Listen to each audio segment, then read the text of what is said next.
بسم اللہ الرحمن الرحیم. آپ کو ایک ایسی چیز میں دکھانے جا رہا ہوں کہ اب انہوں نے جو کچھ کرنا شروع کر دیا ہے وکلاء کو بھی ایک نئے انداز سے جو ہے ہراساں کر کے کوشش کی جا رہی ہے کہ یہ بھی پیروی قوم کی کرنا، ملک کی کرنا، آئین کی کرنا، قانون کی پاسداری کرنے سے یہ بھی جو ہے مانے ہو جائیں. میرے بیٹے شہباز علی خان کھوسا جو ابھی ہائیسٹ ووٹس لے کر جو ہے additional secretary supreme court bar ایسوسی ایشن کا الیکشن جیتے ہیں ابھی ریسنٹلی، ماشاءاللہ. یہ یا تو مجھے سبق دینے کے لیے یا ان کو جو ہے زیر نگی کرنے کے لیے ایف بی آر سے ٹیکس کی وصولی کا نوٹس ملا ہے. 13 کروڑ 65 لاکھ روپے کا آپ ایک سال کا ٹیکس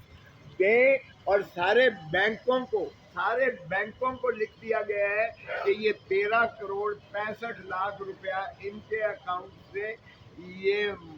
مجرا کر کے یہ ہمیں دے دیں. تو یہ خیر سے ایف بی آر نے یہ ہمیں الیکشن جیتنے کی خوشی میں محبت نامہ بھیجا ہے تاکہ ہم پر جو ہے اثر انداز کیا جائے. تو یہ شرم کی بات ہے کہ کبھی میرے گھر پر یہ پھول جھڑیاں برساتے ہیں، کبھی مجھے جو ہے لفٹ کی سیریں کرواتے ہیں، اور پھر بھی جب ہم باز نہیں آتے تو پھر یہ جو ہے لو لیٹر بھیجا جاتا ہے. جب میرا بیٹا ہائیسٹ ووٹس لے کر، جو خود ایک ایڈوکیٹ سپریم کورٹ ہے، شہباز علی خان کھوسا، جو ریسنٹلی الیکشن سب سے ہائیسٹ ووٹ لے کے پاکستان میں سب سے زیادہ ہائیسٹ ووٹس لے کر جو جیتا ہے، اس کو یہ 13 کروڑ 65 لاکھ روپے کا نادہند قرار دے کے ایک سال کے ٹیکس میں اس کے بینکوں کو لکھ کے کہا گیا ہے کہ یہ سارے بینک جو 4 بینکس ہیں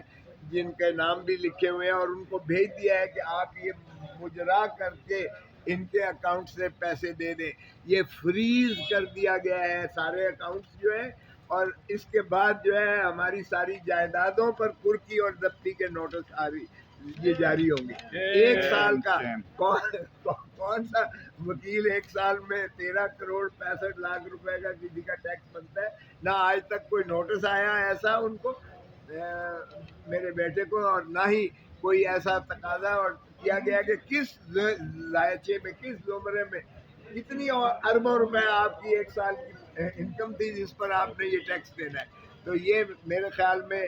نے کہا کہ آپ کی نظر کر دوں کہ یہ اس طرح کے حربوں سے نہ تو کھوسا فیملی جو ہے وہ مرعوب ہو کر کوئی قوم کی اور ملک کی اور آئین کی پاسداری اور رول آف لا کو چھوڑے گی، نہ ہم جمہور کے آواز کو اس طریقے سے جو ہے منہدم ہونے دیں گے، زیر نگی ہونے دیں گے. تو میں نے کہا کہ یہ آپ کے توسط سے میں اپنی قوم کے ساتھ یہ بھی شیئر کر لوں کہ ایسے حربے جو استعمال کیے جا رہے ہیں یہ جو ہے اس کو بند کر دیں. آج آپ دیکھ رہے ہیں کہ جو کچھ ہو رہا ہے اس ملک میں. آج ایک اور ابھی رجسٹرار نے جو چودھری اعتزاز احسن پٹیشنر سے پٹیشن تھی ان کی، اور میں جن کا وکیل ہوں، ہم نے نالش کی تھی سپریم کورٹ سے کہ یہ مسنگ پرسن اور ڈس اپیئرڈ پرسن، یہ جن کو اٹھایا جاتا ہے، اور یہ تسلسل سے جاری و ساری ہے. ایک قوم کو ایسی خوف کی فضا میں جو ہے مبتلا کر دیا گیا ہے کہ جو بولتا ہے اس کو اٹھا لیا جاتا ہے، اور کئی کئی مہینے اس کو جو ہے نہ خاندان سے، نہ اس کے بال بچوں سے، نہ اس کے وکلاء کو، نہ اس کے دوست احباب کو کوئی علم نہیں ہوتا وہ کہاں رکھا گیا ہے. نالش کی جاتی ہے عدالتوں میں اور انکار کر دیتے ہیں ہمارے پاس نہیں ہے، اور اس کے بعد 3 4 مہینوں کے بعد جب اسے برآمد کیا جاتا ہے یا وہ سامنے لایا جاتا ہے تو پھر گن پوائنٹ پر جو بیان اس سے دلایا جاتا ہے وہ بھی آپ کے سامنے ہے. کوئی کہتا ہے کہ چلے کاٹنے کے لیے میں گیا تھا، کوئی کہتا ہے کہ میں سکون لینے کے لیے فلاں جگہ گیا تھا، اور عمران ریاض بیچارے کی تو زبان ہی کاٹ دی گئی ہے، جو اب بولنے کے بھی لائق نہیں رہا ہے، اور جو اتنا زیادہ بولتا تھا، برستا تھا کہ پھول جھڑیاں اس کے منہ سے نکلتی تھیں. اب وہ بیچارہ بھی اس کو زبان بندی کر دی ہے. تو مجھے بتائیں اس سے زیادہ کوئی اہم مسئلہ اس ملک میں ہو سکتا تھا؟ مجھے افسوس ہے کہ رجسٹرار آفس نے اس پر اعتراض لگا دیا کہ یہ کوئی پبلک امپورٹنس کی بات نہیں ہے اور یہ کہ نیچے کریں. بھائی ہم تو سارے پاکستان کی بات کر رہے تھے کہ سارے پاکستان میں یہ روا کیا ہوا ہے. یہ بلوچستان سے شروعات ہوئی اور بلوچیوں نے مجھے کہا کہ اب آپ کو ہماری دکھ اور درد کا احساس ہوا ہے چونکہ پنجاب سے اور باقی علاقوں سے آپ کے لوگ جو ہے پاکستانیوں کو اٹھایا جا رہا ہے. ہمارے ہاں تو یہ کب کا مسئلہ ہے اور آپ کو علم ہے کہ کتنی کمیٹیز بنی, کتنی جو ہے سپریم کورٹ اور ہائی کورٹ میں پٹیشنز کی گئی, وہ جو ہے جنجوا نے کتنی کی ہوئی ہے, اور انہوں نے اپنے جو ہے پیاروں کے تصویریں لے کر سپریم کورٹ کے آگے بھی انہوں نے احتجاج کیا اور باقی جگہ پہ بھی آپ کی احتجاج کناں ہوئے. اب جو پنجاب میں اور پاکستان کے دوسرے حصوں میں بھی یہی ریت کی گئی ہے کہ اٹھا لیے جاتے ہیں, غائب کر دیے جاتے ہیں اور کئی مہینے ان کو اذیت دی جاتی ہے, ان کے خانوادے کو دی جاتی ہے. تو جب وہ من پسند بیان جو ہے لا کر میڈیا کے سامنے آ کر بیان کرتے ہیں تو پھر ان کو مخلصی ملتی ہے. وہ کسی کو مذمت کریں گے, کسی پر الزامات لگائیں گے, کسی خاص قیادت پر, کسی خاص پارٹی پر, اور کسی خاص وقوع اور حادثے کو وہ میگنیفائی کر کے جب بیان کریں گے اور اس کو جو ہے وہ ملے گی تو پھر اس کو جو ہے مخلصی ملتی ہے. اور پھر اس کی بھی زبان بندی پر مشروط ہے اس کی آزادی, اس کی اظہار رائے, اس کی آزادی, اس خاموشی پر, اس بیانیے پر